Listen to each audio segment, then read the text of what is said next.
Welcome to another episode on ChatGTT.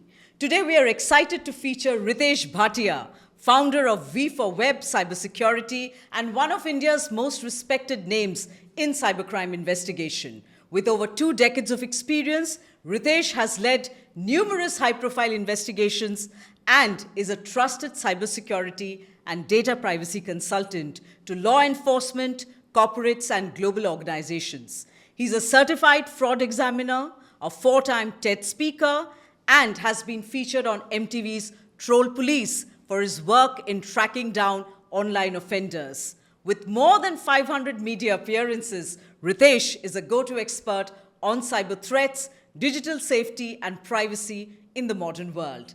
Ritesh, welcome to AI Founder Files. It's an honor to have you with us. Thank you. To a special episode of the AI Founder Files, and with your 2 decades of brilliant journey in the cybersecurity and data privacy space, I think we are extremely honored to have you with us in this show. So to start off with, Ritesh, I would like to go back into the space of cybersecurity because you've been a part of the cybersecurity world for over a very long time. And how has the conversation around data privacy evolved in that time? So, well, if we look at the data privacy as such, starting from, let's say, it's been almost 25 years I've been in this line. Privacy wasn't given that kind of importance at that point of time. In fact, it's just started very recently, especially when the breaches started happening. So it's always been about data protection, not about data privacy. So I'm also now literally not seeing like a major shift going towards data privacy. So I would say like it's only when in 2018, when Justice B.N. Sri Krishna, he came up with the Data Protection Act, that was the time when people said, okay, listen, privacy is going to come to India. And by 2019, it was already there in Europe, the very famous GDPR. But even after 2018, 2019, 20, I mean, in the conferences I go or wherever, I hear people talking about whether they are in the newsrooms or in the boardrooms, I think it's more about data protection. It's not about respecting the privacy of the other person. They are more concerned about if this data gets breached, what will happen to my reputation? What will happen to the company's reputation? Nobody talks about if the data gets breached, what impact it will create on that user, on their own customer. And I think it is because of this attitude, we know how people are losing crores of rupees in digital arrest scams, in identity theft. How come, even when people become victims of digital arrest, and what do most of the people say? Are you are so educated? Didn't you know about this?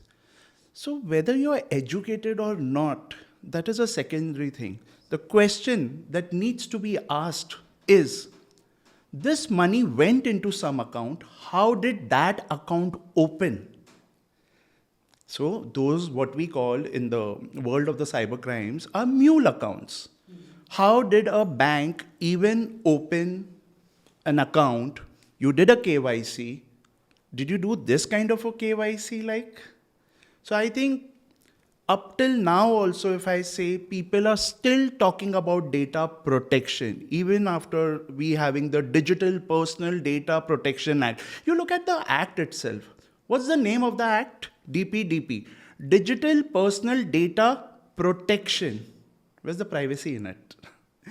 Of course, privacy, they have put lot many clauses and all. But then, if you were really so serious about it, I think it should, somewhere the word privacy should have been there. So I think there's a lot of work to be done. And it is, and this time, mind this time we should not make that one mistake, what we did in the world of cybercrimes, of putting the onus on the users. You should have taken care. You should have taken care. Sorry, it's not about us. We are trusting you with the data. You need to take care. Tomorrow, let's say through through the ATMs or in the bank, your money gets robbed or whatever happens, earlier there used to be so many robberies and all. Now also there are hackings and everything with the.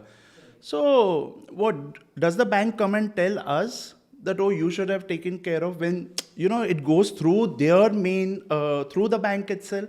No, it's their duty to protect our money. Same way, it is their duty to protect our data.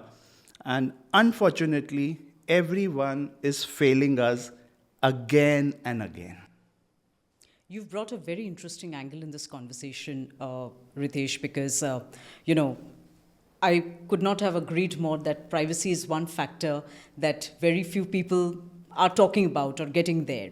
And with AI now being the new buzzword, with AI becoming more integrated into our everyday lives, what shift you have observed in how the personal data currently is being handled? So after this AI coming in, I think we were saying privacy is a myth. I would say now privacy is completely dead in that case. Because the kind of data we are feeding, let's say, you must be using, let's say, ChatGPT, your team would be using something. Many people are using many things. In fact, now what we are doing is even, let's say we get a report of, a blood report, a medical report. We want to test it out before going to the doctor because there's an urge that I need to know now. So I can't wait till the doctor because he will say, come to the clinic and all. We are just uploading that on all these particular platforms, whether it is ChatGPT or whether it is something else. We're just putting it up. So what about the privacy now? Yeah, what about the privacy? Because we are just putting it up over there. It goes, it analyzes, and is able to say, okay, that your platelet counts are this, your WBC is going down. It is recommended that you get hospitalized. It could be dengue, it could be malaria, it could be something, blah, blah, blah, chikungunya. And then it will put up a clause, it's best to consult a doctor. But then what about the privacy now when it comes to the AI? We've given it voluntarily. How is AI going to handle that? We don't know about it. And that's the reason, there is one of the major principles of privacy is consent. I think the consent cannot be part of your privacy policy, which is down at the footer of your website, or when you're signing up, you see that big privacy there, and then you have to scroll till down, checkbox, I agree, and go. No.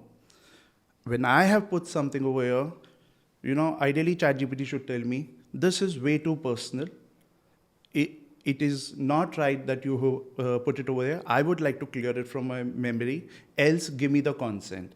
Suppose if I give the consent, it should then tell me, hey, listen, since you're asking me for my service, I would be using for this. Do you give me consent for that? And then I would say, no, I can't give you consent for this. Then this guy should tell me, sorry, then I don't want to help you out. And fair enough. So, here I think, because it's an era about, it's not man versus machine now. It's man with the machines now, right? So I think this communication has to be two-sided now. You made this, you literally, the genie is anyway out of the bottle. You made this big guy, the beast is now out, all in the open, and now we need to be very, very cautious about it. People have been obviously talking about humans adopting AI, okay? And because AI makes life easier, it makes, a professional like us, more proactive, more functional, and probably more faster and efficient in the deliverables that, we are doing. But when you talk about, obviously, we being cautious of, using AI in our day-to-day life, I would like to go back, to the instances where in your investigations, you have come across scenarios where human oversight was crucial in catching what AI missed. Oh yeah, so when it comes to investigations, AI fails completely. Miserably it fails. And I have seen that with each and every case of mine. I use AI quite a lot. And so before I get onto my case, you're saying that we are using AI quite a lot and all that. Yeah, we need to use it. There are no two doubts about it. We need to use it. Why? Because it makes our work faster. And what's the common thing about AI? What we call them? We call them as AI assistants. So we need to understand that it should remain our assistant. We cannot be its assistant. So if we don't learn it, then this guy will tell us, do this, and we'll have to do that. And the best example is Google Maps. Google Maps asks you to take left, you are going to take left. It tells you to take right, you're going to take right. But the person who really knows his roads well, he knows about it. Listen, that thing, that left that he's saying, just got dug up last night. I shouldn't listen to him. So some places it's fine, but then this human intelligence needs to be there. Now coming to the cases that you're asking me, like in investigations, yeah, it's failed miserably because maybe it's not there to see, investigations is also a lot about instincts. It's also about what could have happened. There's a lot of emotions. A crime is an emotional thing. Correct. The one who's committing it also, and the one who's becoming a victim of it. So you can't feed emotions into the AI. This is not like that movie of that Shahid Kapoor, where so it can't happen that way as such. So like in one of the cases, yeah, I know, like I just put it on all the logs. It's a very large organization. Obviously, I can't name these organizations as such. And there was, some hera-feri had happened over there. They used to conduct certain examinations, and somebody had hacked into those examinations and scored 100 marks and all that. And then this AI thing was like, I had to get the logs. So what does AI help? Okay, so much of logs and all, who will go through it? So it makes it, it just makes it very easy. Okay, do you see any IP address out of that range? And then, okay, so I just fed it up and it skipped everything. It says, no, everything is okay. And in the logs, then I saw, okay, fine. There is this AnyDesk. AnyDesk is for remote monitoring. When your computer is not working, your IT guy who can't come to the desk, he'll tell you, just give me the AnyDesk and he will take care of it. And I just saw that. I said, listen, why during an examination an AnyDesk needs to be there? So this is how we understood that, okay, how did that particular candidate got 100 out of 100? Okay, the AnyDesk was started, it was the code was shared with somebody remotely, and this is how they did it. So we cracked the case because of that. But this guy, we expected, okay, it will tell us certain things. We were also, of course, testing it out. So when we saw, okay, there is this, so the artificial intelligence, what it thought, AnyDesk is a legitimate software. Almost every organization has it. But here, you need to use your human intelligence. That, okay, we need to have it, but not during an examination time. It is misused at that time. Yes. Well, that's very well said, Ritesh, and it completely brings a new paradigm in our sight, which we need to ponder about. But what do you believe are some non-negotiable privacy principles that every AI-driven system should follow? Firstly, as I told you earlier also, consent. Make it very clear that, okay, I'm feeding the data. Let's say, designers want to use, they use Leonardo, they use Microsoft Designer. So how is this data going to be used later on? Tell me that upfront. I think it's just not AI, it's every organization needs to tell us upfront, how are you going to use my data? So this thing of notice, giving a notice, and then me agreeing to it is the consent. This is the another thing. So we need to, as I told you earlier also in that particular example, that, I think we should get into a habit, hey, I would like to upload my medical reports. Would you like to help me out? And that is the time when AI should tell me, should give me a notice.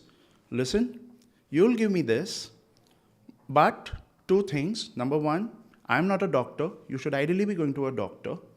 At the end of the day, I'm an artificial person, okay? Intelligent or not, later.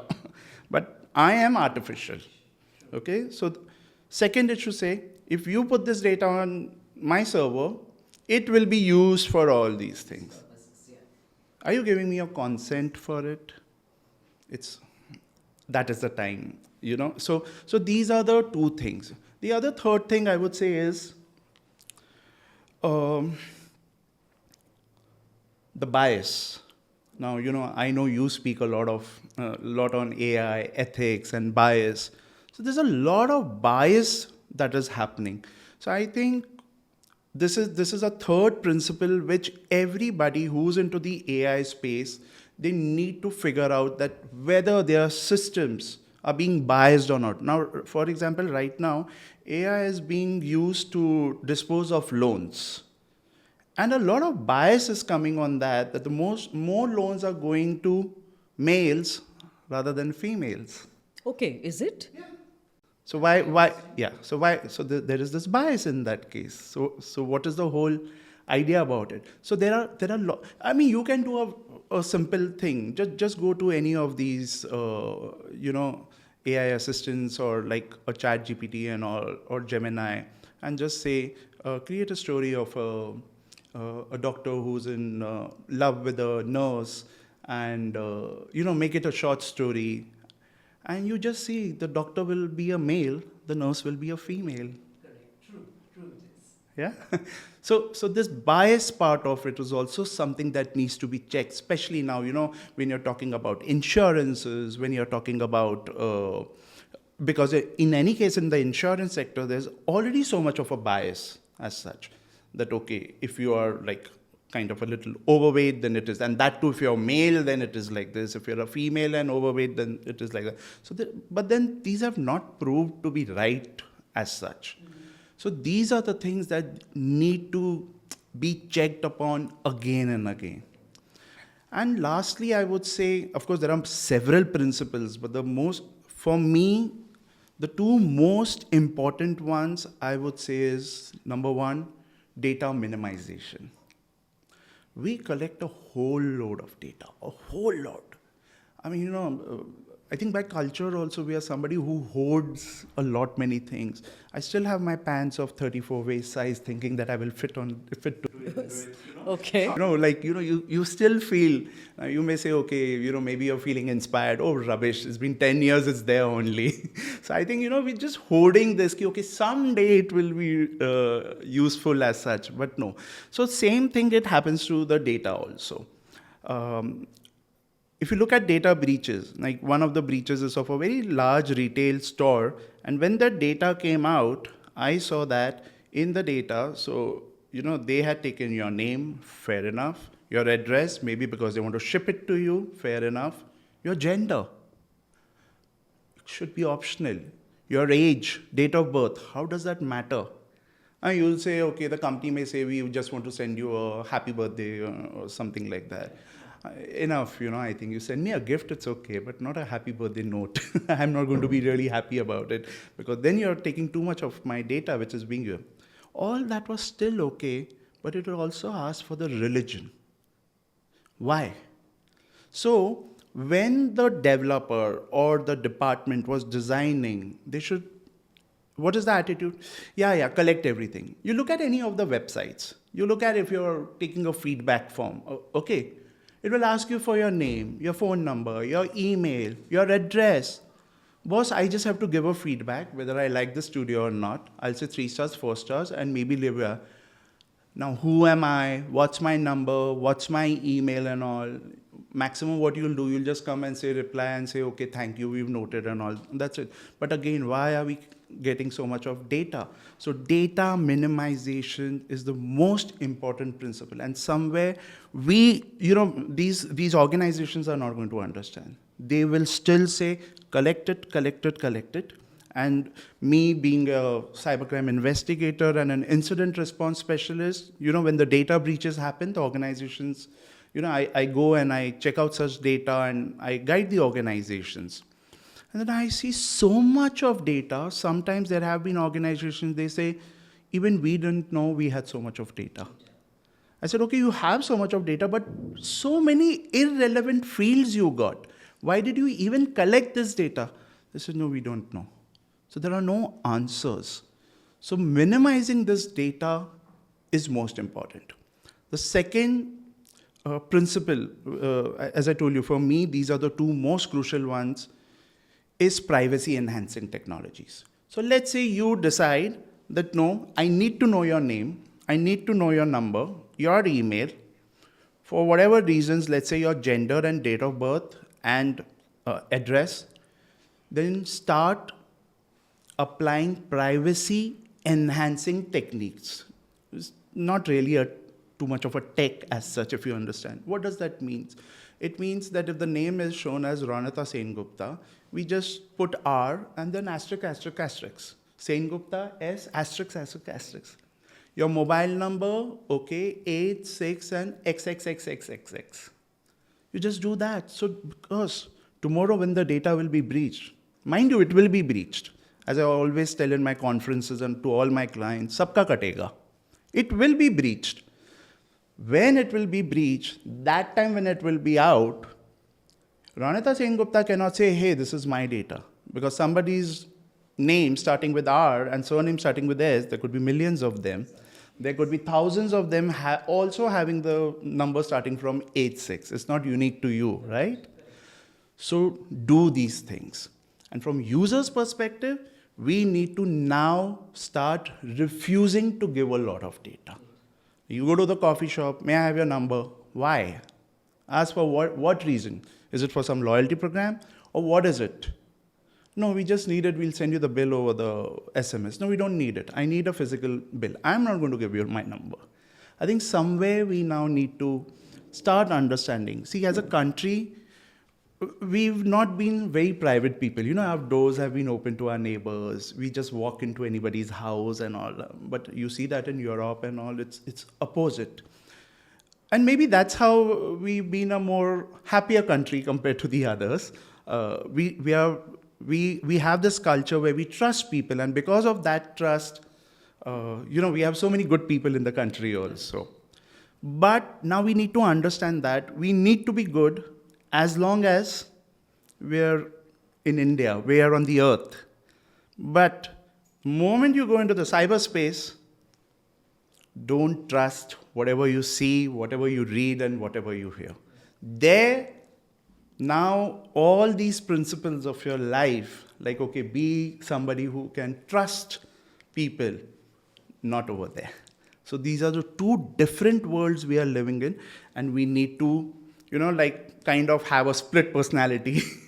Okay, when I'm in front of my computer or mobile, now I'm a cyborg. When I'm without my devices, I'm a human.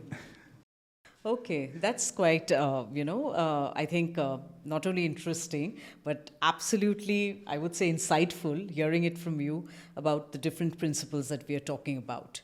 Ritesh, my next question for you is that with evolving global regulations like the GDPR and India's Digital Personal Data Protection Act, how well prepared are organizations to meet compliance when AI is in the loop? Well, I think they're not even ready for the regular personal data privacy as such.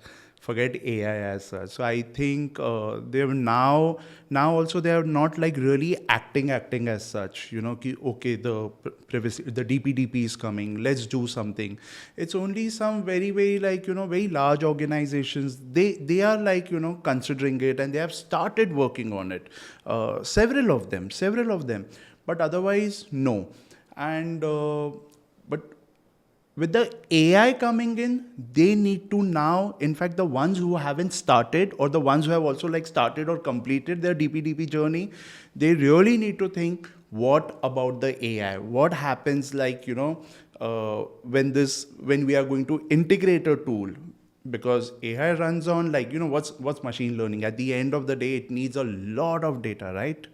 So we need to be at that point of time, keep the DPDP in mind that, listen, is it it should not be more from just a compliance point of view. It should be more about respecting the privacy and, of course, keeping the DPDP in mind also. And if you're still not going to keep DPDP in mind, then at least keep the 250 crore penalty in mind. Okay, that is definitely very scary, what you've just, pointed out. Okay. Anything else that you would like to share in this, space, that how organizations can better prepare themselves? Okay, so the thing is, again, we shouldn't do the same mistake what we did in cybersecurity. Cybersecurity was always an afterthought. You made the portal, you made the website, you made the application, you took in a lot of data and everything and all. And then you realize, oh my God, we hadn't taken care of the security and it got breached. So it was only later on that companies said, listen, you're making this, what about the security? Are we going to do that VAPT, which is, penetration testing as such? We will do that. We will check if it get hacked or it won't get hacked as such. So we made the mistake over there. Let's not repeat the mistakes when it comes to privacy. So privacy should not be an afterthought. It should be like, before we get onto something, privacy should be there by default and in the design. So the way we had this security by design and security by default, I think now it is privacy and security, both by design, both by default. And so don't miss the bus at this point of time. So we understand that as organizations, we need to have more proactive approach towards this than any kind of reactive approach. Yes. So again, a very important, I think, tip and insight shared by you, Ritesh, which brings me to the fact of, where users are concerned. So beyond technology, how important do you think is user awareness and digital literacy when it comes to protecting one's own data? So it's very important, and many people will agree that we all are seeing that. In fact, everybody will agree. You just keep saying, why am I getting so many calls? Why are you getting calls for if you just Google and you just want to say, oh, I want to buy a flat somewhere, and you start getting those calls. Earlier you would just see those ads. Now you're just getting those calls. Now even when you talk, you start getting calls for it. Why? Because your microphone is on, the apps are listening, they are selling that particular data. So we need to keep all these things in mind, that now whatever we do, whatever we say, whatever we are going to search, it's going to be all out over there. And from security point of view, we would always say awareness, be aware. I wouldn't want to, I'm not in support of that. I'm not in support of we being aware about those things. We can be aware, but what are we doing? Whether it is security or privacy, we are trying to shift the blame from the corporate to the user. So I don't think so it's even right to tell the user, because let's say if the user says that, listen, you are asking me for this data, you must have seen yourself when it asks for your apps are asking for your permissions. If you deny, you're not able to install it or use it. So then this kind of an arm twisting is not fair. So I think the focus has to be yet again more on the organizations, and that, hey, you're collecting this data. I think somewhere the user should stop over there and say, no, I don't want to give you this data. This is just not done. We need to write back to them. For example, a friend of mine, he's literally, he did an amazing thing. So we have this famous tea outlet all across the country.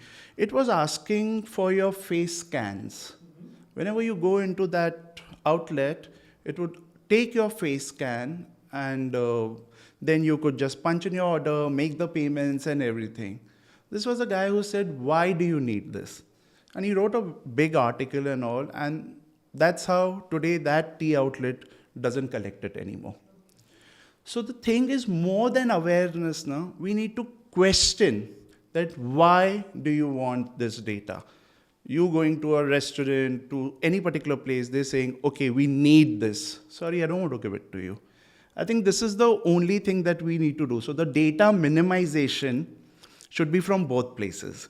One from the organization that I will not collect, and one from the user perspective, I won't give so much of data. Many users who's going to watch this episode, I'm sure, will be resonating on this point with you very much, Ritesh. And do you think that we are doing enough to build AI systems that are not just intelligent, but are also privacy aware? I don't think so.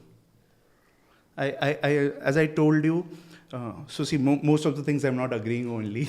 It is just, so I'm just talking, why I'm talking this, because I'm talking about, my years of experience, that how I have seen in security, the way we have taken things. Privacy has always been like, absolutely at the backyards. It's been like, nobody's like really serious about it. Nobody cares. Nobody respects about it.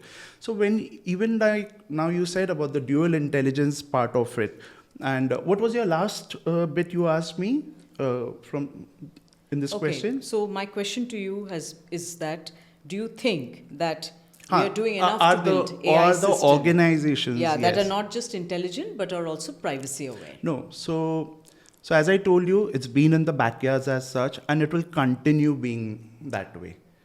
And so people need to understand, so organizations, again I'm talking about from organizations perspective, you're always focusing on the product. What will I give to my client? You're focusing on the service. What services will I give to the client? But you're not understanding the voluminous amount of data that your product or service is going to gather, and what happens in that particular case when a breach happens, or when this data is at the end of the day misused.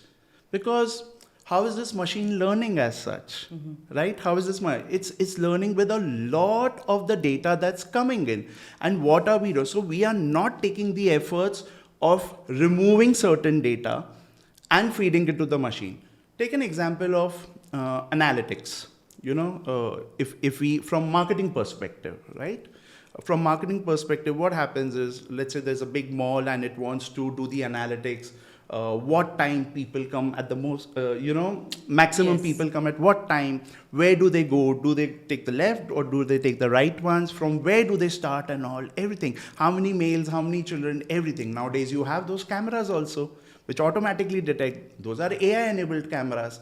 Oh, male, female, child, okay, you have all sorts of AI tools now, AI cameras. In fact, the entire ecosystem of IoTs, Internet of Things, it's all AI enabled, right? So now when it's taking that data, is it being masked? If we are feeding the data, let's say, we sold insurance to, let's say, million people. You're feeding in the data, but what are we doing? We're taking the entire data set and giving it to him. So I think there's a responsibility on that particular person who wants to get that data analyzed to strip off certain data. Are they doing that? They aren't doing that. You need to either mask it or strip it out or even generalize it. That, okay, we have these many females and these many males as such. Yes. Remove the date of birth. Instead, give a date range. Instead of showing that, okay, that is like, born on the 3rd of May 1976, you rather say, instead of giving that, you just say, okay, it's 48 years or 49 years. Or better still, in the date range of 45 to 50. Okay. You just give that, no? Correct. How will 1 year or 2 years make so much of a difference in anything? Unless you're dealing with the legal systems of the minor and major. Yes. Besides that, it doesn't matter at all. So I think these are some very few basic things. And that intelligence, when you're talking about the dual intelligence, that intelligence lies with you.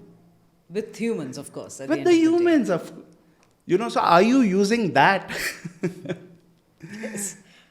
So that's why we definitely have to give a lot of importance to human intelligence, human instincts, to work around with data, to work around with Somewhere, machines. somewhere we have started feeling that our co-worker, that is, you know, the machine, AI, is far more superior than our own intelligence.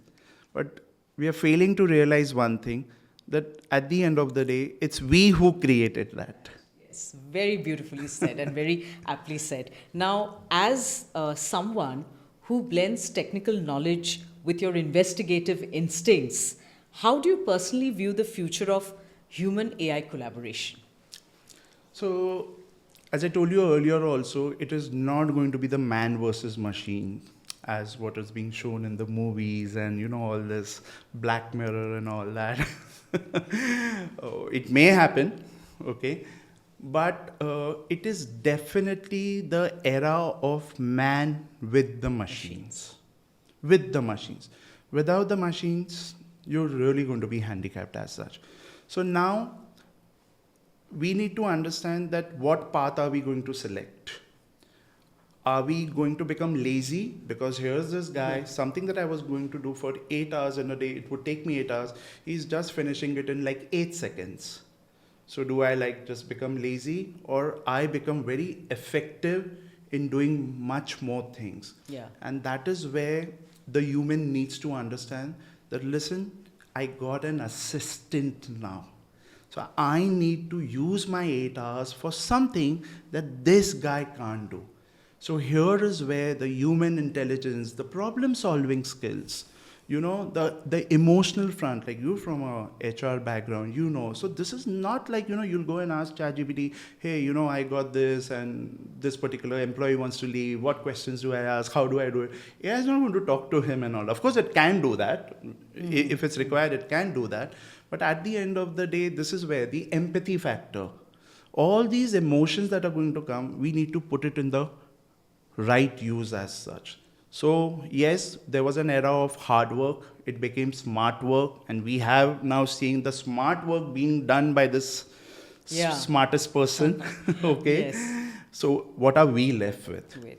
So we again come back to doing the hard work and using the smartness of, the efficiency of it for the time. Okay, I am just getting it done very smartly, very fast with this, and using the rest of the time to upskill myself so that I'm always ahead of this guy. You've made a very important point, Ritesh, and I would definitely want to know your views on it, that how important it is today for professionals across different industries to upskill themselves, to develop themselves in AI tools and technology. Extremely important. This is like, going back to 1999 or 2000, that how important it is, to use something called as a browser. What is that www? What is this like Google? What is that Yahoo and all that? Or what is this electronic mail, the emails we are talking about? In the year 1999, that is what it was.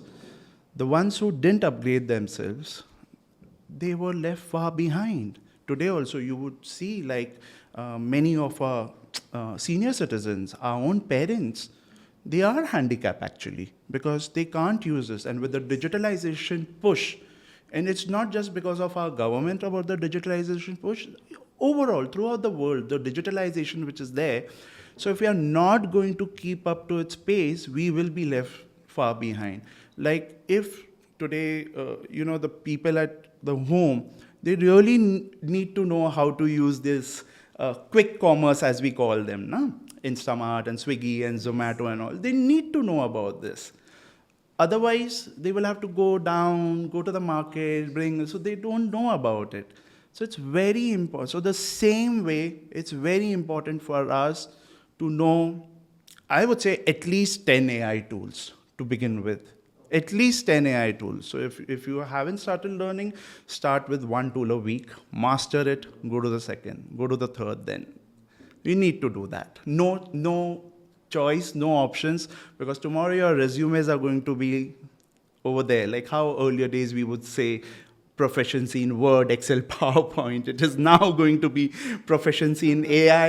How much? Yes, Okay, yes, this is there. yes, absolutely. Well, again, I agree with you, and I think that's where the dual intelligence space that our organization is dealing with is what we would like to promote, and we want our people to be upskilled in the AI tools and technology, coming straight from an expert like you. Yeah, but then go down till the to the remotest of the areas. Let them not be left behind. Again, I'm telling you, let's not do the mistakes that what we did in cybersecurity. Now it's again the time for us, to now become the masters of AI and all. But now everybody has access to internet. Everybody has that. So when you're talking about upskilling, reskilling, go down to the remotest of the areas. Ensure even tribals know about it. It's So like we're that. talking about mass awareness. Awareness in Mass AI. skilling. Mass skilling, yes. I would say. Wonderful, wonderful. And Ritesh, that brings us to the last question of this episode. And I would like to ask you, finally, that if you have to give one golden rule for balancing innovation and privacy, what would that be? Oh, there's no golden rule as such, but again, I'll come back to the same default thing, to the same basic, that let privacy or, not be an afterthought. Privacy by design, by default, and the first thing in your mind whenever you're innovating something. Because all the innovators would agree today, the innovators who are there in the AI space, to begin with, the first question they say, where's the data? Where's the data? How will we get the data? And then they get those tons of data. They just put it over there without even thinking that, what are you doing, my friend? So I think to all these innovators, and even look back, go back to your systems, go back to that model, and just strip off all the unnecessary data. Well, thank you, Ritesh, for giving us such great insights and such powerful conversations in this episode. We are really honored that you were here with us today, and you shared your journey into the data privacy part, and of course some fantastic inputs on the AI automation as well. Yes. Thank you so much, and we wish you all the very best for your next journey. Thank you. Thank you.